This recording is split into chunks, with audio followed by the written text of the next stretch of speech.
Bapak Ibu guru semuanya? Siap. Sudah makan ya? Sudah minum? Siap. Baik, hari ini saya akan memberikan sedikit informasi daripada desiminasi ini tentang budaya positif ya. Nah, Bapak Ibu semuanya mungkin sudah pernah mendengar atau sudah mengimplementasikan di kelas tentang budaya positif ya. Baik, pertama, baik ya. Budaya positif atau ekosistem positif kita ambil contoh perbandingannya dengan hidup tumbuh-tumbuhan, di mana Ki Hajar Dewantara menyampaikan bahwa guru itu seperti hakikat seorang petani, di mana harus menuntun tumbuh kembangnya padi tersebut. Nah, seperti hal kita sebagai guru harus menuntun siswa menurut kodratnya masing-masing agar dapat tumbuh kembang sesuai dengan potensinya masing-masing. Bapak Ibu, sebelum kita mulai,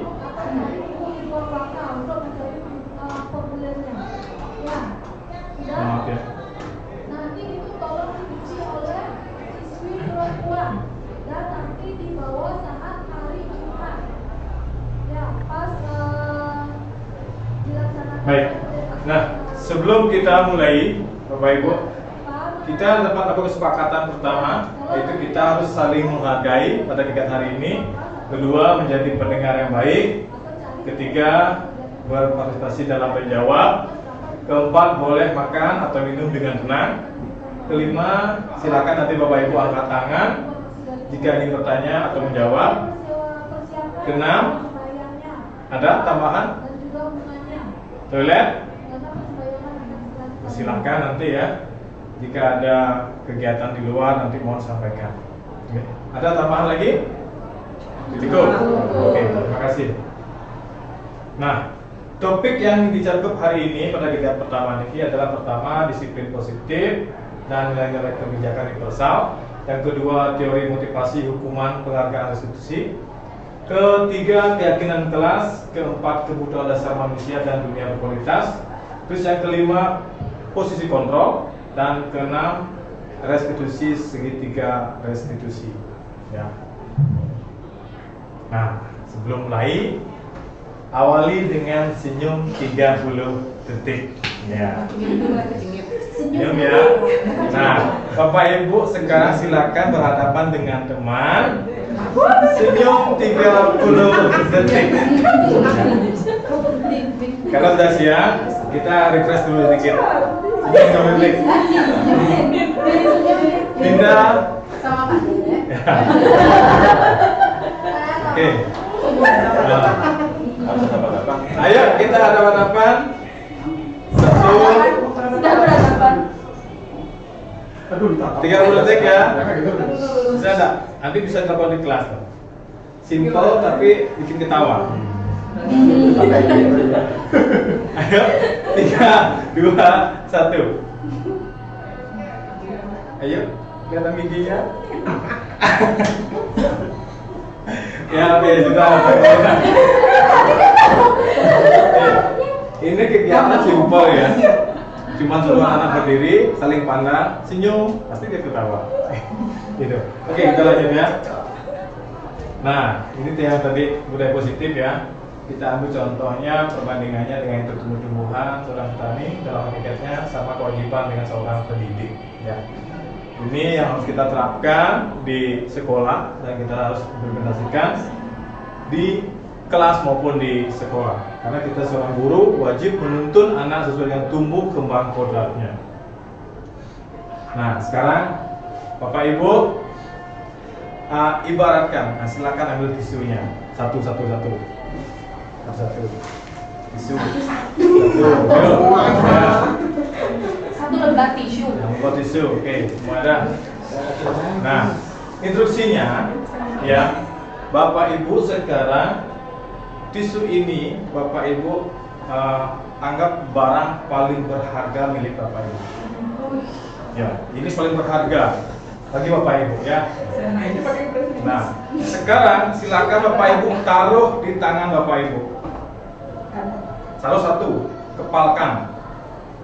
Satu aja, kepalkan itu disuiannya. Barang berharga dalam tangan Bapak Ibu.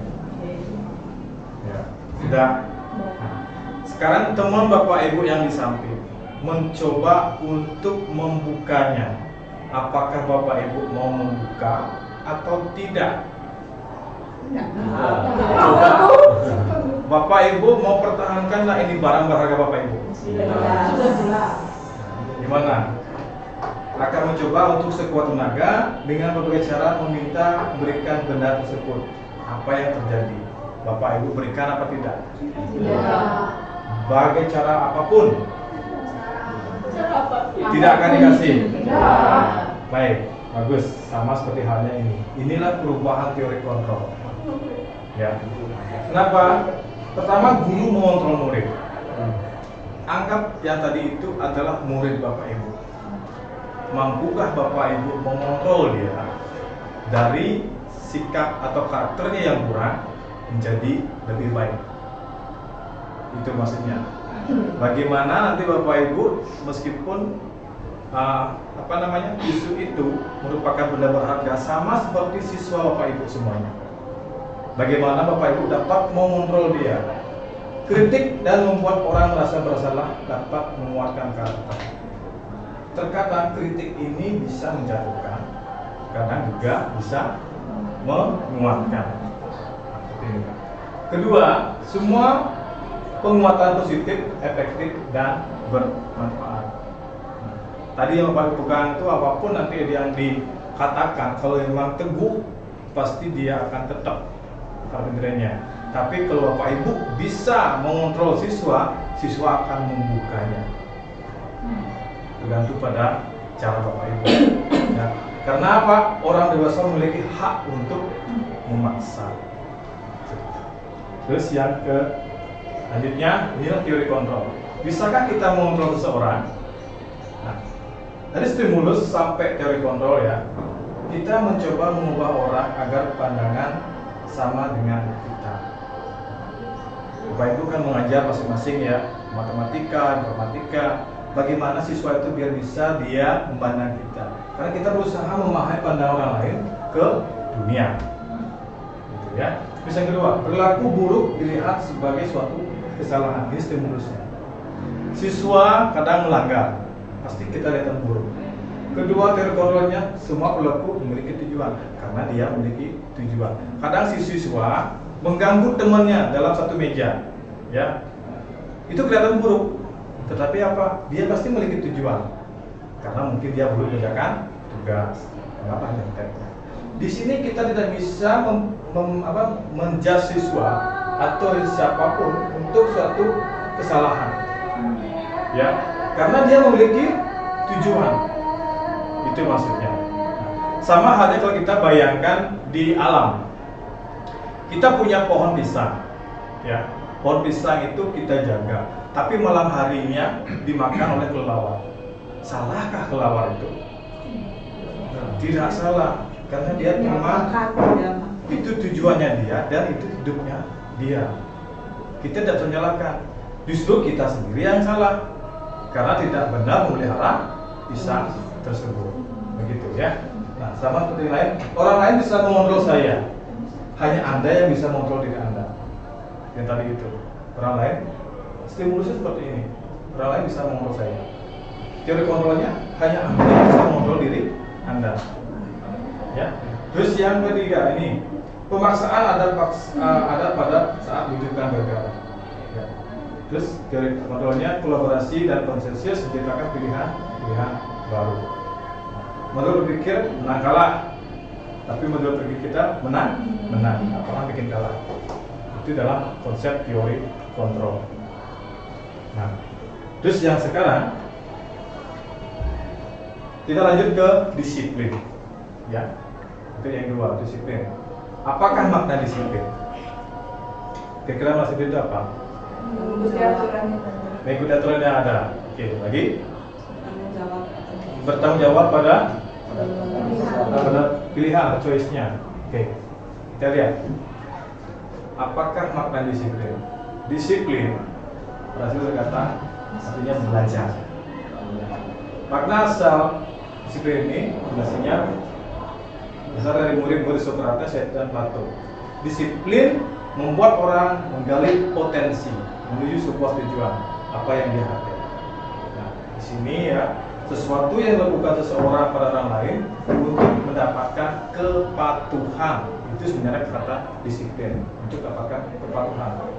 Nah, prinsip umumnya yaitu pasti dia ingin hargai pencapaian satu tujuan mulia. Di setiap tempat pasti punya kedisiplinan.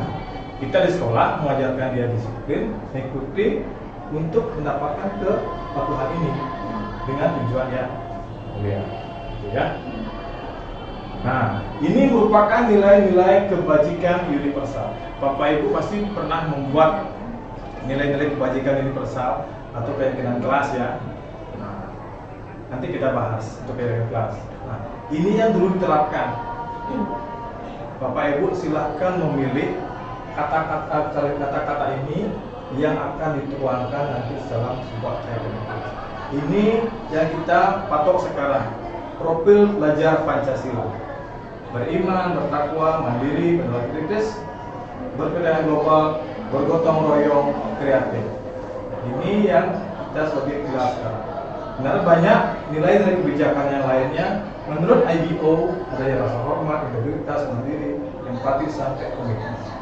Dan kata-kata nilai kebijakan yang lainnya, kebajikan yang lainnya, cinta Tuhan, kemandirian, jujuran, hormat, dermawan, dan semuanya ini merupakan nilai-nilai dari kebajikan universal. Inilah yang Bapak Ibu kembangkan di sekolah, kecilnya di kelas dulu, ya. Nah, ini teori motivasi. Bapak Ibu di kelas kan sering memberi anak-anak siapa yang dapat, siapa yang bisa dikasih dan hadiah, reward. Itu sebenarnya motivasi apa? Eksternal atau internal? Eksternal. Motivasi eksternal itu adalah untuk menghindari kenyamanan lingkungan. Siswa tidak mau terlambat, takut dihukum. Itu eksternalnya. Siswa akan dapatkan imbalan. Itu juga eksternal. Besok kamu jangan terlambat lagi ya, dulu kasih nilai, kakak kasih nilai. Itu merupakan motivasi eksternal. Dari motivasi itu, baguskah buat siswa? Itu tidak bagus. Motivasi internal yang tujuannya lebih positif untuk menghargai diri sendiri, menjadi insan sesuai harapan kita. Saya akan menjadi orang yang seperti apa bila saya lakukan. Artinya kita tidak perlu lagi mengontrol siswa, kamu harus begini, kamu harus begini. Dia harus muncul dari intrinsiknya. Itu baru dari motivasi internalnya. Ini yang sering dilakukan. Inilah yang membuat si anak itu ketergantungan. Kalau kamu nanti begini, akan dikasih ini. Dan ini dia akan terus minta. Terus terang Bapak Ibu ya sudah punya anak ya, nanti dapat juara 3, juara 1, Bapak kasih ini. Nah, pasti dia akan termotivasi. Setelah dapat, mana hadiahnya Bu? Mana hadiahnya Pak? Pasti seperti itu. Karena motivasi eksternal yang dimanfaatkan, bukan dari dalam jati dirinya.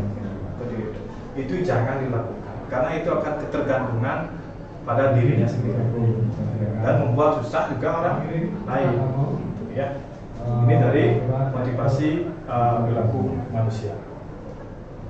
Nah, kata merdeka, kita juga dalam kurikulum merdeka. Kita sudah merdeka. Kemarin kita upacara kemerdekaan. Merdeka itu hanya terlepas dari perintah. Juga cakap buat memerintah diri sendiri.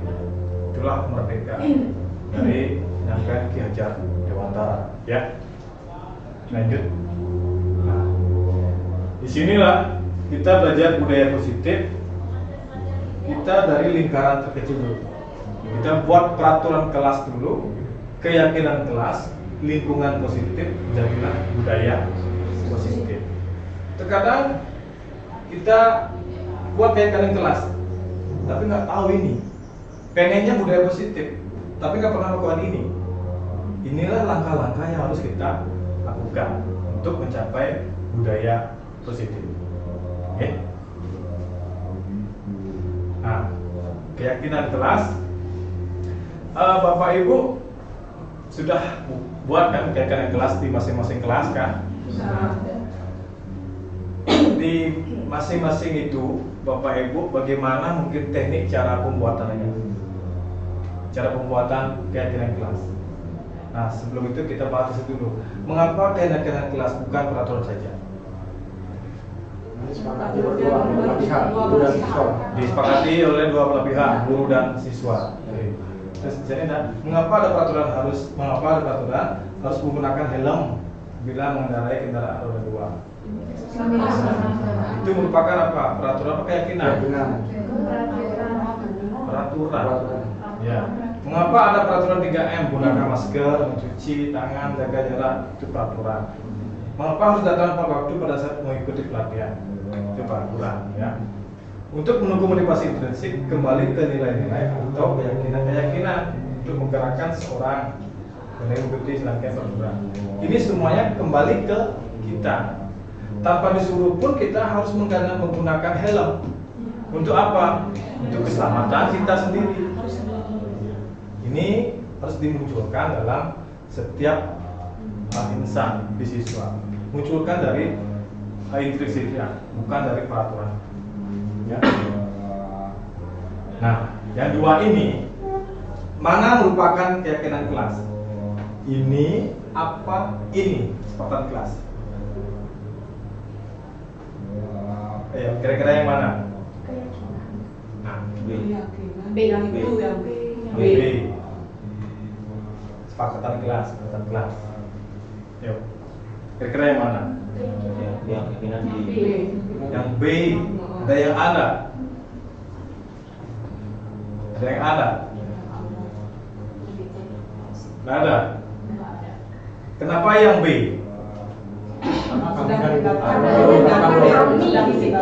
Ada yang bilang kami dan murid, guru dan murid.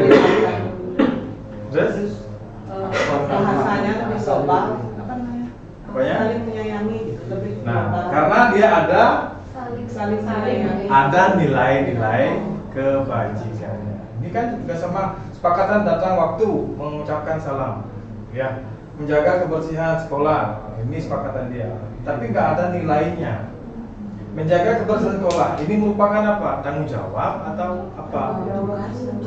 Nilainya nggak ada. Bisa komitmennya, bisa tanggung jawabnya, bisa kerjasamanya juga masuk di sini. Tapi lebih tepat di ini. Di sinilah Bapak Ibu dalam nyusun kesepakatan kelas harus ada nilai-nilai kebajikan. Jangan terpampang posternya yang mewah, gambarnya bagus, banyak ilustrasinya, tapi nggak ada ininya. Gitu. Ya. Jadi kebajikannya harus diterapkan dulu. Misalkan menerapkan kebajikan profil Pancasila. Saya mau beraktivitas mandiri atau gotong royong. Buat dulu kalimat, kata-katanya pilih dulu, baru kembangkan menjadi kalimat yang mengacu pada ini. Gitu. Ya. Misalkan anak-anak memilih nilai kreativitas. Nanti kreativitas dikembangkan, dijabarkan. Kami kelas ini apa untuk kegiatan kreativitasnya, mengembangkan kegiatan yang mengandung kreativitas apa, jelaskan di sana. Dan ingat, untuk poster itu ada ajakan. Jangan cuma terpampang ini tertib, tidak ada kata mengajak. Poster itu wajib untuk mengajak. Yuk kita laksanakan kesepakatan kelas. Itu. Ya, karena biar tidak salah mana apakah ini poster, apakah ini infografis, apakah ini pamflet, brosur, kan banyak jenisnya, gitu ya. Nah, seperti inilah contohnya di dalam kesepakatan kelas. Nah, ini ada kegiatan tampak seperti atau tidak tampak seperti. Ini merupakan keyakinan Y. Nah, Bapak Ibu mungkin siswa itu hormat. Ada 3 ya, hormat, bekerja, dan rasa diterima dan memiliki. Hormat, datang tepat waktu. Ya. Tidak tampak seperti, berarti sering hadir terlambat. Ini kayak hukumnya sebab dan akibat. Gitu, ya. Ini untuk kegiatan tampak seperti dan tidak tampak. Kenapa dia tekun bekerja dan menyimak guru? Ya, itu bekerjanya ya. Dia itu hormat, datang tepat waktu, menyapa teman, guru setiap hari, membalikan barang tempatnya, itu dia hormat. Lalu dia tampak, tidak tampaknya apa? Mungkin sering terlambat, ya, dari hormat. Kalau bekerja, ya tepat waktu menyerahkan tugas, terus memberikan hasil yang terbaik. Itu dengan cara dia bekerja di siswa. Yang kedua, ya, tugas sudah diberikan, tak tampak seperti alasannya apa, ya. Terus ini rasa diterima dan memiliki. Dia tampak seperti melibatkan semua anggota kelompok. Tak tampaknya munculkan salah satu teman kita. Ini kegiatan yang mungkin sering dilakukan sama anak-anak. Ya. Nah, kegiatan pendalaman keyakinan kelas ini yang dimasukkan tadi. Setelah Bapak Ibu menyusun keyakinan kelas itu kan, terlihat, terdengar, berperilaku. Contoh, tadi bertanggung jawab. Terlihat, sudah apa tidak? Bisa sampaikan dengan kata-kata seperti ini. Di bagian setelah ini terdengar nggak siswa itu? Ya. Satu orang berbicara. Yuk, saya bantu. Kita bisa selesaikan ini. Terima, tolong ya. Itu. Terus setelah dia melihat perilaku, terdengar, mau nggak dia menerapkan perilakunya itu? Dari nilai-nilai yang dia tetapkan, jangan sampai melenceng dari ini. Nah, ini yang tadi dimaksudkan kegiatan pendalaman tampak dan tampak itu merupakan tabel dan hormat dari nilai yang dia pilih, tetapkan ya. Bekerja sudah sesuai enggak dia itu. Terus diterima dan dimiliki enggak nilai itu. Nah, jadi kelihatan nanti, sudah terlihat, sudah terdengar, sudah perilakunya sudah dicerminkan. Artinya diterima dan dimiliki pada akhirnya. Biar kata-kata yang terpampang di kelas harus bisa dilakukan ketiga ini. Oke, kita lanjut ya. Nah, di sini ada Bapak Ibu coba jawab nanti. Selalu kembalikan buku ke tempatnya. Keyakinan kelas apakah itu? Tanggung jawab. Dilarang mengganggu orang lain. Kunci jawabannya ya. Nanti jawab. Dilarang mengganggu orang lain. Saling menghormati. Yang lain? Toleransi. Kunci jawabannya. Hadir di sekolah 15 menit sebelum pembelajaran mulai. Disiplin. Dilarang melakukan kekerasan. Apa? Menghargai juga. Dilarang menggunakan narkoba.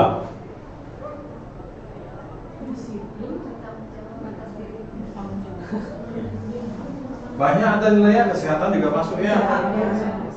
Terus banyak kata-kata lebih bijaknya itu. Bergantian atau menunggu giliran. Disiplin, menghormati. Ingat jawabannya. Gunakan masker. Kesehatan lagi. Disiplin. Semua disiplin. Jangan berlari di kelas atau koridor. Toleransi. Keamanan. Terus jangan berlari di kelas. Kan jangan lari di kelas. Jangan lari di kelas. Jangan lari di kelas. Apa tuh? Disiplin. Apa? Keselamatan. Oke. Ingat jawabannya, kita kunci, kita buka. Nah. Kan keselamatan ada sama kamu. Tanggung jawab. Tadi ini ada enggak? Menghormati, bukan toleransi ya. Hadir. Berarti mengenai komitmen perjuangan. Semua ini benar tadi. Ujung-ujungnya tadi disiplin, bukan disiplin semua jawabannya. Nah, seperti inilah nanti simpelnya ya, di kelas bikin tanggung jawab. Penerapannya apa? Berarti selalu kembalikan ini masukannya. Itu bukan sekedar kata-kata aja. Perilakunya tadi itu kelihatan nggak sudah bekerja nggak dia sesuai itu. Nah, itulah maksudnya. Oke. Ya, kita lanjut. Nah, sekarang dihukum oleh penghargaan. Nah, kalau kita terus menerapkan secara eksternal ini, inilah akibatnya. Pengaruh jangka pendek dan jangka panjang. Kedua, penghargaan itu menghukum. Ketiga, penghargaan itu mengurangi ketepatan.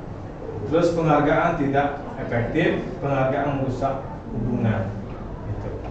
Ya, inilah artinya dibelenggu oleh penghargaan. Siswa jangan hajarkan seperti ini, nanti dia akan terus dibelenggu oleh ini. Itu tidak akan lama, karena jangka pendek jangka panjang nggak akan dekat. Oke, lanjut. Nah, tindakan guru menyuruh murid, ya, saya tidak akan terlambat lagi sebanyak 100 kali karena terlambat datang ke sekolah. Itu merupakan hukuman. Apa konsekuensinya? Hukuman. Ya. Oke. Kedua, menyuruh murid lari mengelilingi lapangan basket 2 kali karena terlambat di sekolah. Hukuman. Tetap ya, ingat ya. Ya. Meminta murid push up sebanyak 12 kali karena ke sekolah banyak 12 kali. Hukuman. Iya. Oke.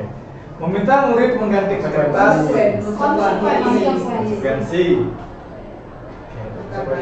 Terus meminta murid membersihkan. Konsekuensi.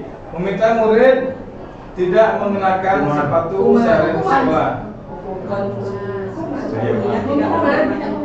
Konsekuensi. Konsekuensi apa, Bu? Kan sepatu konsekuensi. Tidak memakai Sepatu. Di sekolah karena sepatunya tidak berwarna hitam. Konsekuensi. Kunci ya jawabannya. Menyuruh murid lari mengelilingi lapangan basket sebanyak 2 kali karena terlambat itu pelajaran kejurukan. Konsekuensi. Iya, ayo kita buka.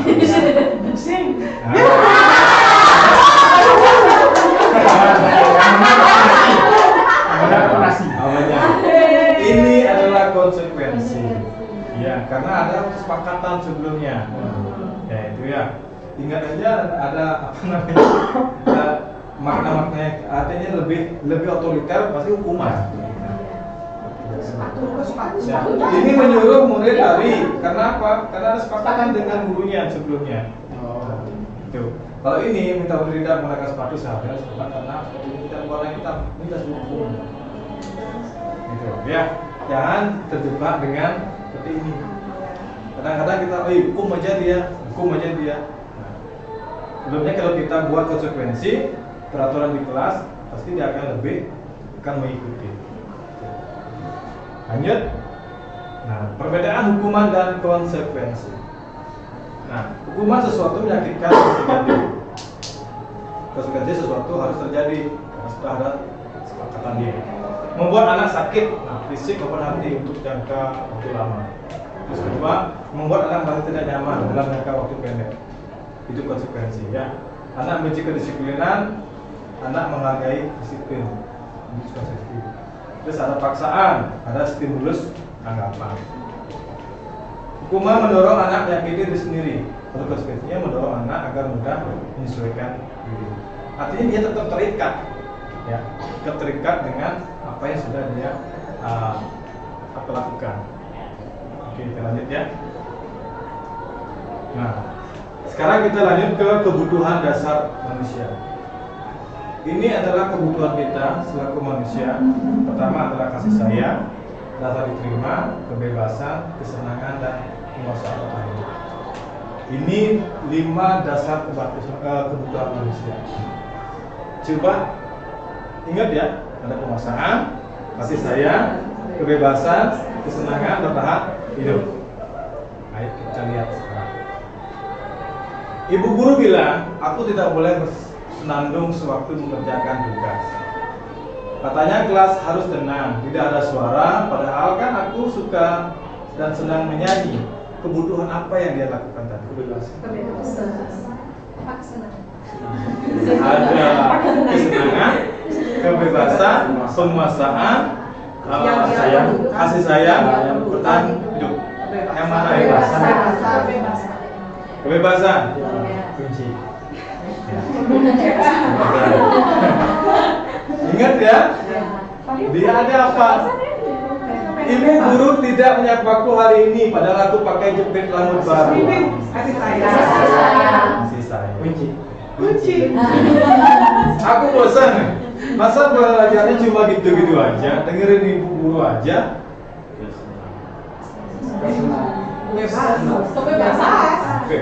Bebas. Mas senang? Bebas. Kesenangan. Kunci. Aku sebel gambarku tidak rapi, malah ibu guru menunjukkan ke teman-temanku di depan kelas. Kebebasan, kesenangan, penguasaan, kasih sayang, bertahan hidup. Bertahan hidup. Survival. Kasih sayang. Aku sebel gambarku tidak rapi, malah ibu guru menunjukkan ke teman-temanku di depan kelas. Kasih sayang. Masa kasih sayang? Iya. Kunci dulu. Ayo. Kasih sayang. Ayo tindak apa nih? Sepakat. Kasih sayang juga. Tahan hidup. Terlalu jauh. Apa? Kasih sayang. Ingat ya, ada kesenangan, kebebasan, penguasaan, kasih sayang, bertahan hidup. Kasih sayang. Kasih sayang.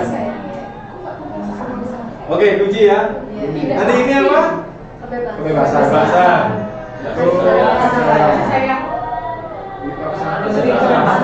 Kesenangan. Oke, Itu tadi. yang balik. 1, 2, 3. Ini kesenangan karena apa? Ini dia kesenangan hobinya nyanyi, bukan kebebasan. Terus, ini jelas kasih sayang ya. Ini bosan masa belajar gitu-gitu aja. Ya, pengen kebebasan dia, bukan kesenangannya dia. Dia ini baru senang nyanyi.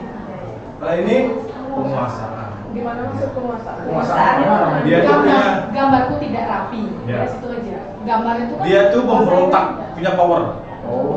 Tuh, ya. Itulah kita penguasaan. Penguasaan. Penguasaan. Enggak, dia memiliki Ego. rasa ego yang keras, itu penguasaannya ya. Dia punya power di sini. Oke, kita lanjut. Disinilah 5 kontrol manusia. Dia punya kasih sayang, punya kesenangan, kebebasan dan penguasaan. Nah, sekarang 5 posisi kontrol. Ya. 5 posisi kontrol. Ya, ini cuma gambar. Nanti ya, Bapak Ibu. Posisi. Oke. Bapak Ibu. orang yang punya silinder ya. Ya, kita di sekolah mungkin pernah sebagai penghukum, sebagai pembuat rasa bersalah, teman, pemantau dan manajer. Bapak Ibu paling sering menghardik, menunjuk-nunjuk, mungkin berceramah berkata kalau kamu tidak melakukannya, awas, masakan nanti. Kalau dapat peker, pas ya nanti. Itu yang mungkin sering dengar. Kalau membuat rasa bersalah, Bapak Ibu guru, kamu seharusnya kamu sudah tahu ibu lelah sekali. Ya. Mengatakan ibu stres. Biar si anak-anak tuh Biar dia merasa bersalah. Maaf bu, bukan begitu. Ya. Itu membuat rasa bersalah. Terus, nah karena seperti teman, nah, siapa muridnya misalkan namanya, siapa yang di kelas 11 itu siapa? Ayolah lakukan demi ibu. Masa kamu nggak mau? Ingat, tidak ibu pernah bantu sebagai teman. Yang sering kan loyalitas seperti itu sama anak-anak ya. Paling sering seperti ini. Nah, ini apa dampaknya? Nanti kita pelajari ada dampaknya. Nah, sebagai pemantau kembali. Nah, apa peraturan? Dikit aja peraturan. Terus yang paling bagus sebagai manajer. Apa yang kita yakini? Terus apa yang bisa kamu kerjakan perbaiki masalah ini?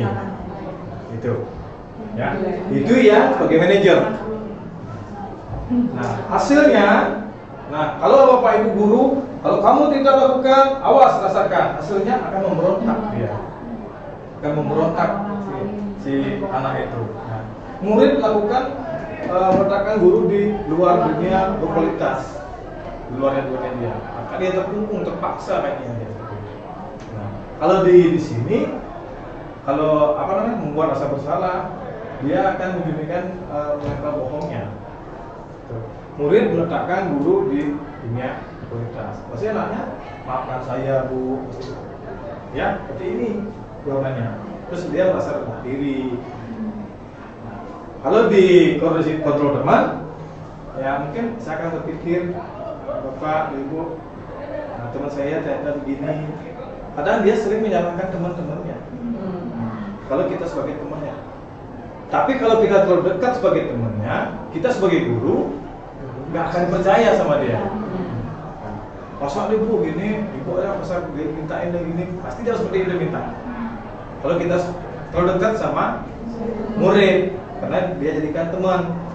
Nah, bilang kan, sudah tegasnya, karena dekatnya, bu besok aja dah bu, kan sudah gini, pasti dia minta seperti itu. Karena dia muncul rasa ininya, rasa pertemanannya. Ya, kalau sebagai pemantau ya, nah, ini hasilnya. Murid meletakkan guru peraturan dan hukum di dunia kualitas. Nah, berapa banyak bintang yang saya harus peroleh? Berapa halaman yang harus saya tulis? Itu yang hasilnya yang dari murid berkata. Nah, yang paling baik itu bagaimana caranya saya bisa memperbaiki keadaan. Nah, seperti itu. Ya, inilah 5 posisi kontrol yang kita terapkan di sekolah. Yang paling baik itu adalah sebagai manajer seharusnya, ya, seharusnya. Oke. Nah, diskusi 5 posisi kontrol. Di mana posisi bapak, ibu sebelum belajar modul ini. Nah, tadi itu. Mantau. Bagi apa Saya tadi? dari 2 sampai 15. Bagi teman. Teman pernah, manajer pernah, pemantau pernah. Nah, hukum pernah. Nah, bagaimana perasaan bapak ibu saat itu? Waktu jadi teman gimana perasaannya? Waktu jadi Semangat pernah jadi teman. Masalah susah. waktu jadi teman itu lebih ke rasa serba salah sih, karena Iya. kalau misalnya kita dengar siswa A, Ah. kita akan menyalahkan siswa B. Benar. Kadang kalau sudah jadi teman, kita kembali ke penghukum nggak akan dipercaya. Iya. Itu ya. Kalau bapak ibu terapkan dulu sebagai teman, habis itu bapak ibu marah, nggak akan dipercaya. Bercanda di bahasa perdana. Ayo itu bohong pada nanti. Iya, seperti itu. Ya, baiknya kalau sebagai bapak ibu manajer bisa nanti pasti keyakinan kamu. Nanti kita belajar ke ya. Nah, di mana posisi bapak ibu saat ini? Saat ini masih pemantau sih. Masih di mana? Di bawah mantau ya. Masih pemantau. Di bawah Oke. mantau. Masih perjalanan menuju Masih ada dalam hukuman, pemantau teman, membuat bersalah. Masih di antara teman, pemantau dan manajer. Nah, Masih di oke. antara. Di bawah mantau itu apa? Kita lihat ya, bagaimana perasaan anda saat ini. Ya, saya masih di situ soalnya. Saya pantau. Kalau terlalu tinggi, sangat burung. Kalau di bawah pemantau. Digulung ya. Kalau terlalu Nah. tinggi, udah. Inilah posisi kontrol menurut nenek dosen. Sebagai penghukum, berarti nada suara guru itu tinggi, ya. Murid mungkin marah, dendam, atau sempat agresif, dan menyalahkan orang lain. Nah, itu sebagai hukum. Mari kita lihat videonya, ya. Kita lihat videonya.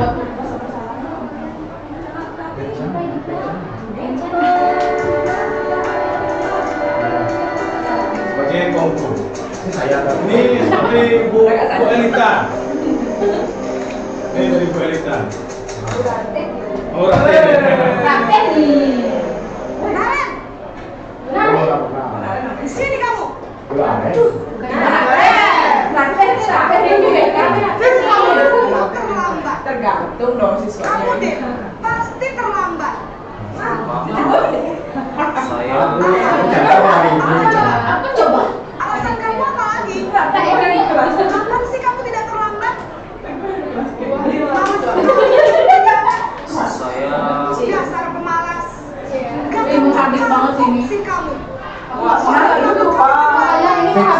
sih dia nih? Gurunya banyak beban. Harus semua dikeluarkan. Kenapa saya harus punya lapangan basket, Bu? Kenapa?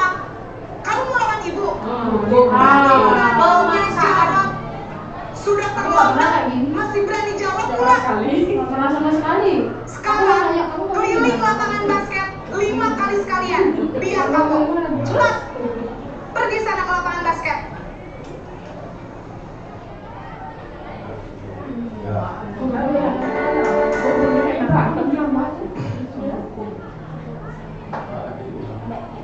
Oke, itu tadi ya. Hukum itu suara guru itu tinggi. Ya. Terus murid mungkin marah, dendam atau obsesif tapi nggak berani. Terus menyalahkan orang lain si gurunya. Kamu tuh begini. Anak-anak pasti kan diam. Mungkin Bapak Ibu sudah pernah melakukan ini, ya. Aja sebenarnya. Iya, pasti semua guru pasti seperti itu. Karena emosinya keluar. Lagi banyak masalah itu. Terus yang kedua, kita lanjut. Ini contoh membuat rasa bersalah. Kita simak videonya.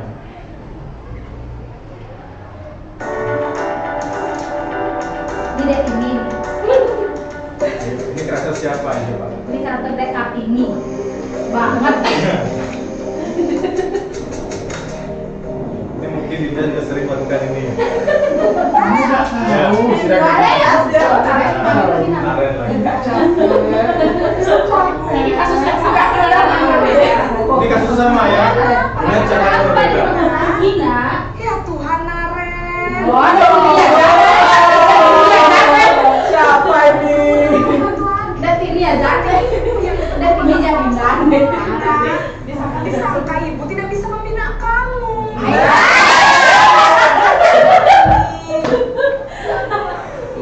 Maaf, Bu. Gusti Naren. Aduh, Gusti. Kamu suka ya kalau ibu ditegur bapak kepala sekolah? Nah, Terus sekarang ibu harus tulis apa ini di buku absen? ngurusin kamu lagi. Ini kamu harus terlambat dong. Ibu harus apa coba? Maaf, Bu. Maaf sekali. apa coba? Ya sudah, lain kali jangan bikin ibu susah lagi ya nak ya. Ibu tidak akan lagi terus.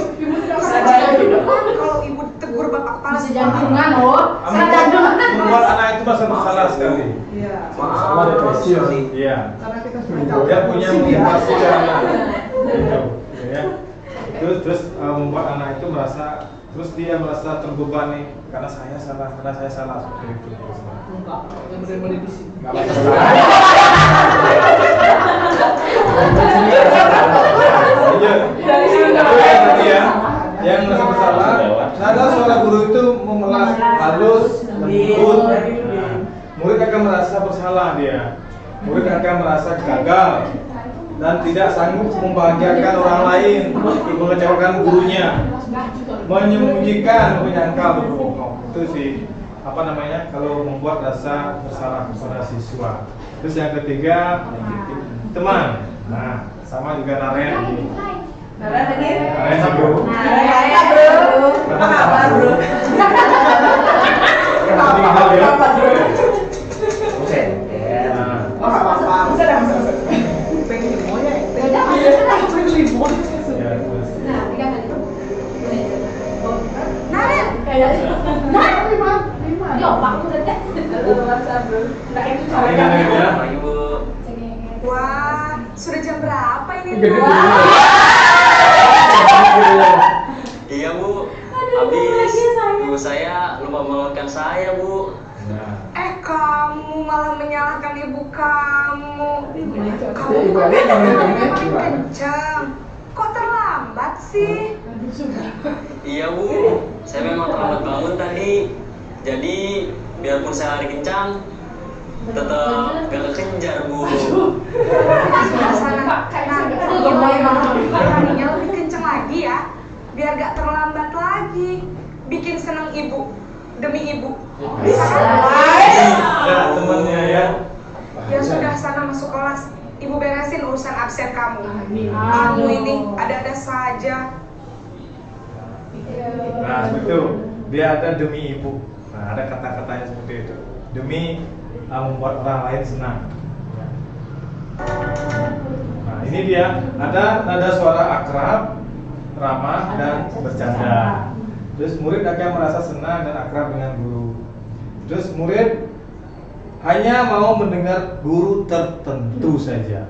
Nah, itu membuat kalau sudah kagak dengan teman, dia akan lebih suka kepada guru itu saja, guru lain yang enggak. Kayak kemarin ya, kayak Bu Dinda, Pak bisa nggak minta Bu Dinda ngajar saya? Karena dengan Bapak ini nggak begini, karena lebih dekat dengan jadi teman seperti itu. Nah, Itu itu dah, dia. ya. Kalau Dinda lain tuh. Nah, terus murid akan bergantung pada guru tersebut. Nah, seperti ini, karena dia sudah nyaman dengan guru tersebut dan tak mau diajar sama guru lainnya. Seperti itu.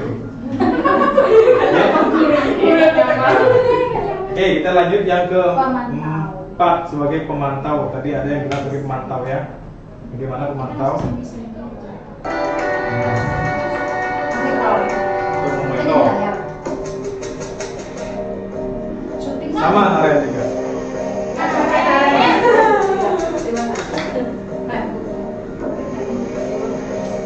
Naren, Oh ininya Kayaknya yang Cuman- mana? Cuman Naren, apa peraturan sekolah kita tentang jam berapa Ini kita mantap. harus masuk sekolah, nak? Kita harus di sekolah jam 7, Bu. Iya betul, sekarang sudah jam 7.20. Konsekuensi. Naren sudah tahu konsekuensinya jika terlambat hadir. Paham, Bu? Saya harus tinggal kelas pas jam istirahat selama 20 menit. Iya benar, konsekuensinya demikian. Jadi nanti jam 9.30 pas istirahat, kamu harus tinggal di kelas, kerjakan tugas tambahan untuk ketertinggalan kamu, ya? Baik, Bu. Nah, itu. Ini yang mungkin sering ya, karena ada sebagai pemonitoring di sana ada konsekuensinya. Nah, di sini ada suara datar, bahasa tubuh formal, bicara sesuai dengan catatan dan fakta, memberi konsekuensi, menyesuaikan bila diawasi. Itu ya, itu sebagai pemantau. Kayaknya ada hukum sebab akibat ya, konsekuensinya itu apa. Nah sekarang terakhir yang manajer. Manajer. Posisi manajer.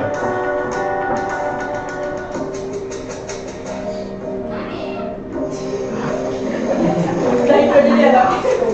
Tetap Naren. Bukan Bung Naren ya. Naren,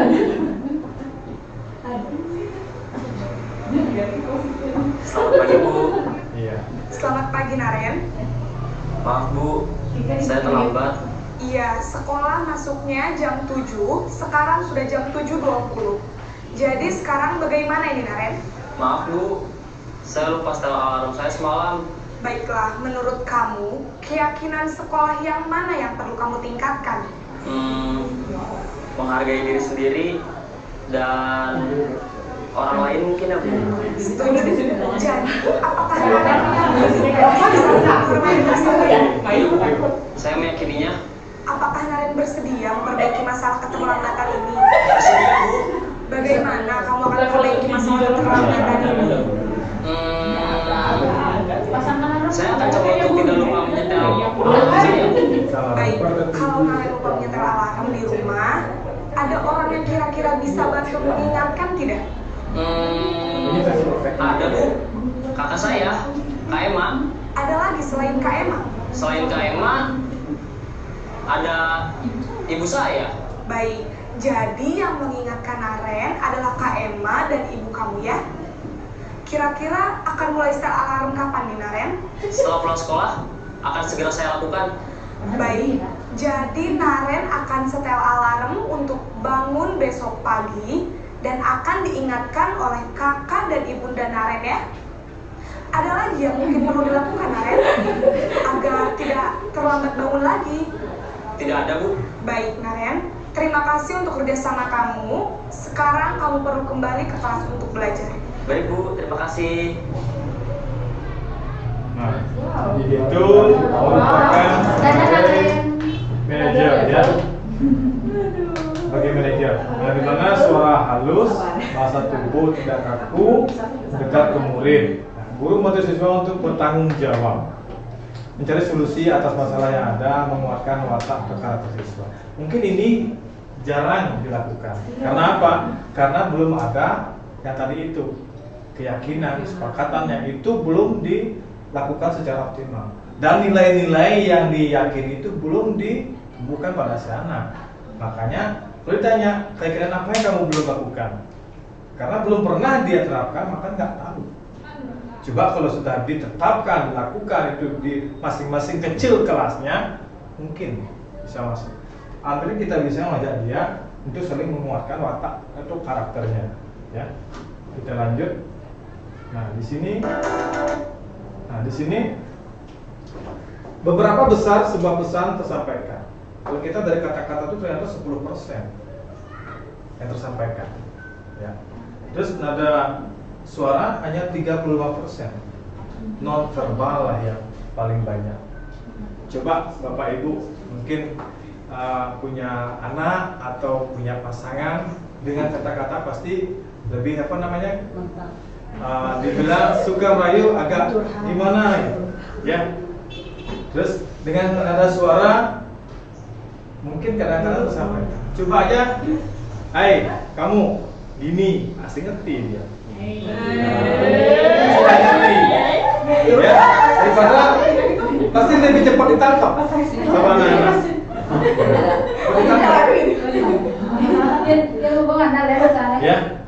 Dia kalau Ini kadang-kadang dengan kata-kata anak-anak tuh susah sekali karena komunikasinya. Coba dengan dengan nada kita sudah halus, sudah memberikan dengan tutur yang bagus, retorika yang bagus, tapi juga belum ditangkap dengan baik.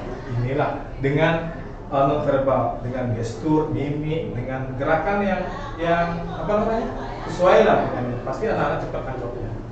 Itu kelihatannya seperti itulah. Ini sudah berarti bagi dia. Ya, begitu. Ya. Kalau lebih takut anak-anak kalau anak-anak dikasih ini oke, kalau gini pasti dia kecewa. Apalagi gerakan seperti itu. Harus seperti ini aja. Ayo kita kasih aplaus bagus, udah senang dia. Gini aja sudah senang. Karena kayak di HP kan, di emote sudah ke jempol, udah semangat. Nah, paling ini. Iya, api juga nyala. Nyalawi. Nah, sekarang kegiatan ada suara. Bersama-sama pada hitungan ketiga memberikan nada suara kelima musik kontrol dengan pasangan Anda. Ya, tadi itu sebagai penghukum bagaimana, ya, membuat masalah gimana, sebagai teman bagaimana, sebagai pantau manajer gimana. Coba kita lakukan, ya. 1, 2, 3 sebagai penghukum. apa yang saya lakukan? Apa yang bisa kamu ya? Itu bukan buku kamu penjajah. Apa yang kamu? Apa kamu? Mau apa kamu? Dengan nada yang hukum, dengan nada yang keras. Iya. Jangan nadanya lembek, bukan Kalau pada hukum. itu lebih nyala susu. Sebagai rasa Besti. teman. Sebagai teman. Apa yang saya sudah ngajarin apa?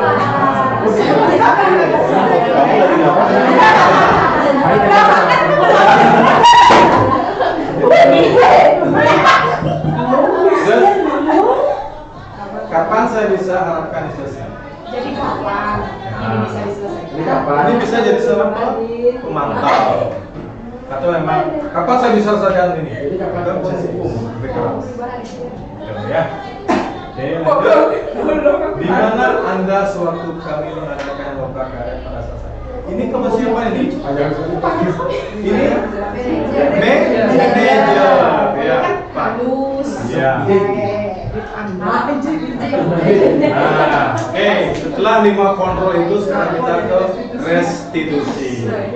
Restitusi. Yang tadi itu ya, seperti manajer. Apa itu restitusi? Restitusi. Restitusi apa? Oke, ya.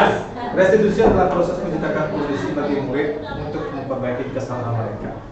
Nah, sehingga bisa kembali ke kelompok mereka dengan karakter yang sekarang yang melakukan bersalah, dia bisa melakukan perbaikan. Terus kembali, ya, itulah restitusi. Nah, ini 9 ciri restitusinya.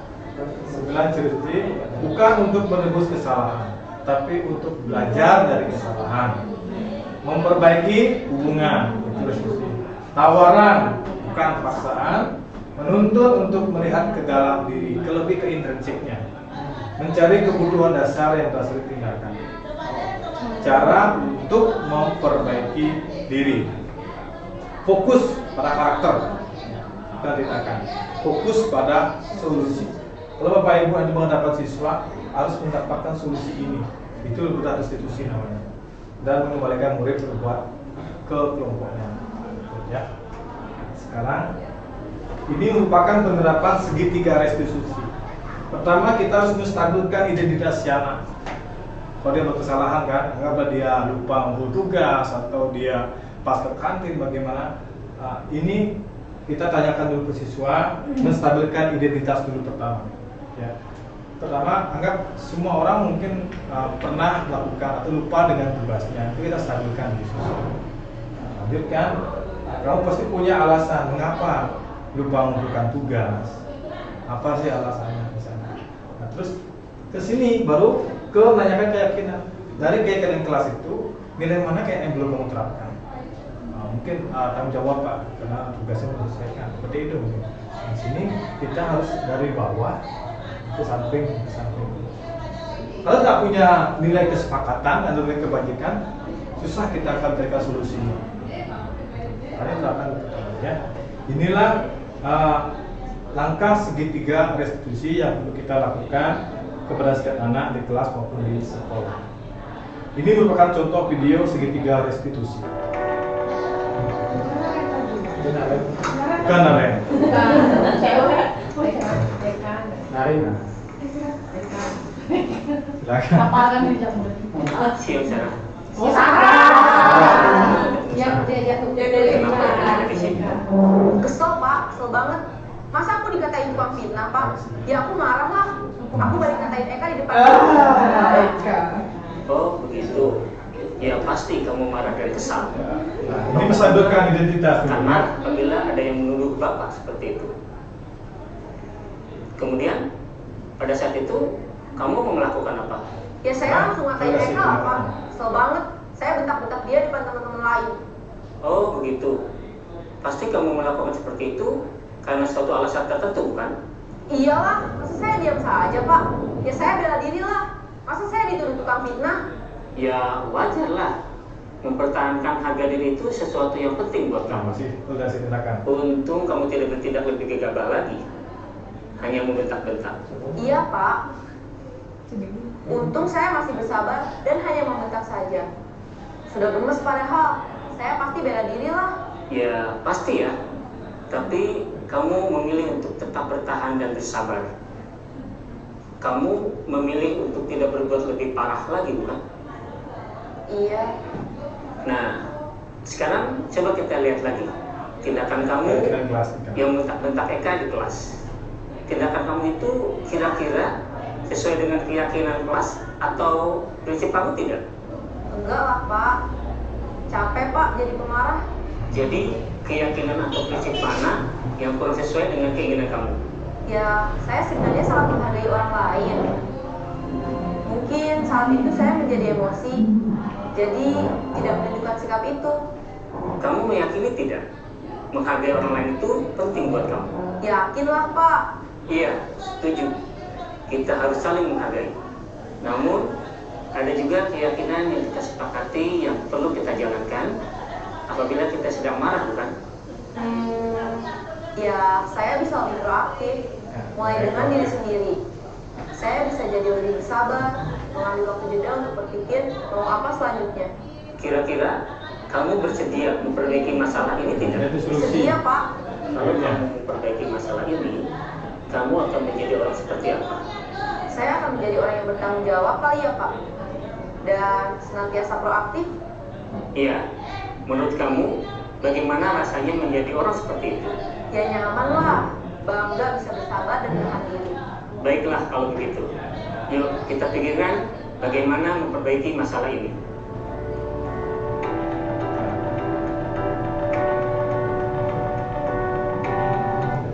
Nah, seperti itu ya. Dari permasalahan siswa dengan mengambil tindakan tiga restitusi akan menemukan sebuah solusi dari akar permasalahannya. Nah, ini yang tadi ya, menstabilkan identitas itu dengan berkata berbuat salah itu hal yang manusiawi, ya, tidak ada yang sempurna. Inilah kita perlu menstabilkan identitas si siswa itu. Jika dia berbuat kesalahan, kita pasti bisa menyelesaikan permasalahan ini. Terus Bapak Ibu tidak tertarik untuk cari tahu siapa yang benar, siapa yang salah. Pokoknya stabilkan dulu si A atau si B yang salah, jangan, stabilkan dulu dia. Akan ada emosinya dia. Karena untuk membuat murid merasa gagal, berbuat salah yang positif terhadap dirinya. Kita tidak tahu siapa yang dulu begini, siapa itu jangan. Kita harus buat dulu. Semua pasti pernah melakukan kesalahan. Itu kita buat kestabilan. Selanjutnya baru kita validasi tindakan yang salah itu. Yang berkata mungkin kamu bisa saja melakukan yang lebih buruk, ya. Atau tapi kamu lakukan tidak melakukan hal itu kan? Coba tahu Bapak Ibu ketemu dengan siswa yang seperti ini ya, di lapangan ya. Maukah kamu belajar secara lain untuk pendapat yang kamu butuhkan tanpa harus memukul? Seperti itu, bukan ada pertengkaran dengan siswa misalkan. Di sini membantu murid mengenali basic need atau yang ingin dipenuhi ketika melakukan kesalahan. Ya, kita validasi tindakannya. Terus yang terakhir, baru keyakinan kelasnya. Di sini kita tetap menanyakan keyakinan mengenai kebajikan yang dia tetapkan atau prinsip yang dia tetapkan pada dirinya sendiri. Nilai-nilai kebajikan keyakinan apa yang kita sepakati. Kelas yang ideal seperti apa ya. Tetap kembali ke prinsip si anak, ke intrinsiknya dia. Karena melihat murid kesalahan dihubungkan dengan nilai-nilai kebajikan yang diyakininya. Dan saya manusia berinteraksi dengan orang lain. Nah, inilah harusnya yang diterapkan pada saat kita dengan si siswa. Nah, lagi satu slide saja. Nah, intervensi. Apakah kamu ingin berbuat lebih baik? Apakah saat ini kamu sedang menjadi orang yang sedang kamu inginkan? Nah, intervensi ini bisa membantu murid kembali ke tujuan semula, ya, dengan cukup singkat memakai cara non konfrontatif. Ini yang bisa mengintervensi si siswa dengan kata-kata seperti ini. Kesepakatannya apa? Terus kapan kamu bisa untuk mulai? Ini yang kita harus bisa siapkan. Dan lanjutnya, Bapak Ibu. Nah, terus sekarang bagaimana? Ya, ini yang harus kita implementasikan di kelas dan sekolah untuk mewujudkan budaya positif. Nah, sekarang hal baru apa yang mengubah paradigma saya? Setelah Bapak Ibu tadi melihat serangkaian tentang budaya positif, hal baru apa yang mengubah paradigma? Mungkin dari saya sebenarnya ke penghukum akan bisa bergeser lagi, mungkin ke pemantau, sebaiknya ke manajer kalau bisa. Ya, ya bisa pikir lah dari penghukum menjadi teman lah, atau jadi pemantau biar lebih bagus ya. Jangan membuat bersalah. Itu perubahannya. Terus dari posisi kontrol itu juga harus Bapak Ibu tahu, ya. Dari kesenangan, penguasaan atau kasih sayang itu harus diketahui juga. Perasaan apa yang muncul selama ikuti sesi ini, khususnya mengenai makna disiplin dan motivasi intrinsik. Perasaan apa kira-kira? Yang tadi itu. Ternyata saat ini masih jauh dari kata sempurna. Iya, masih banyak. Kita harus bisa mengontrol sosio-emosional kita, ya, ketahui. Karena harus mengetahui motivasi intrinsik siswa. Kadang-kadang banyak yang masih pakai motivasi eksternal, ya. Terus saya akan menjadi among yang seperti apakah setelah mengikuti sesi ini? Ngomong. Ya, jadi kata menjadi among itu Mengayomi. ya. Ngamong, sebalik kan ngamong. Amongnya bukan among. Ya. Ya. Saya akan menjadi among yang seperti apakah setelah itu? Atau saya jadi penuntut seperti apa nanti setelah mengikuti sesi ini? Kira-kira seperti itu nanti ya. Semoga Bapak Ibu bisa mengontrol emosi pada saat ketemu dengan siswa yang sering. Kadang-kadang kita dengan anak sengir kita harus bisa lebih kontrol, tanyakan kayak gitu. Tapi sebelumnya Bapak Ibu sebaiknya di kelas itu nilai-nilai kebajikan itu diterapkan dulu. Jangan cuma sebuah kata-kata. Yuk bikin kesepakatan kelas, yuk apa? Mungkin kata-kata yang terpampang nggak karuan. Makanya susun dulu kebajikannya. Sama halnya saya tadi juga dengan di kelas, saya beberapa memberikan anak-anak kata-kata kebajikan, terus saya suruh anak-anak bikin kesepakatan kelompok dulu. Setelah itu dari kelompok, setelah dijabarkan ternyata hampir sama pemikirannya dia. Padahal itu saya kasih random. Kelompok 1, kelompok 2, kelompok 3 ternyata banyak mengisi toleransi, komitmen, tanggung jawab. Dari ke-6 kelompok itu pasti isi dia tanggung jawab dan komitmen. Itu bisa dijadikan kesepakatan kelas. Karena dari berbagai kelompok kan, padahal itu bukan kita yang suarakan, dia yang memilih sendiri sebenarnya. Ini loh nilai kebajikannya. Silakan kamu pilih, kenapa pilih ini, jabarkan dalam kalimat. Ternyata setelah digabung, kelompok 1 tanggung jawab, komitmen, keadilan. Kelompok 2 tanggung jawab, komitmen, toleransi. Kelompok 3 toleransi, tanggung jawab. Kelompok 4 keadilan, toleransi. Nah, kita bisa ambil dari itu, oh berarti kesepakatan kelas kalian. Pertama itu toleransi, kedua komitmen, ketiga itu tanggung jawab, keempat itu keadilan, kelima itu apa yang kalian pilih paling banyak. Ternyata itu yang diharapkan sama dia, bukan kita yang tentukan. Coba tadi saya coba di kelas F seperti itu, makanya itulah muncul. Ternyata dia itu lebih banyak pengen komitmen kelas itu sejalan dengan arah-arah teman-temannya. Nah seperti itu ya. Nah itu mungkin Bapak Ibu bisa nanti buatkan, tetapkan, menyusun kesepakatan kelas bagaimana menjadikan itu keyakinan kelas mereka. Kedepannya kalau bisa keyakinan sekolah ya. Terima kasih Bapak Ibu atas waktunya. Jika ada yang kurang, ada yang salah, mohon dimaafkan. Mungkin ini bisa menjadi sebuah ilmu baru dalam penerapan budaya positif. Ya, terima kasih. Jika ada salah, mohon maafkan. Terus sekarang silakan Bapak Ibu minum waktu sudah habis. Terima kasih.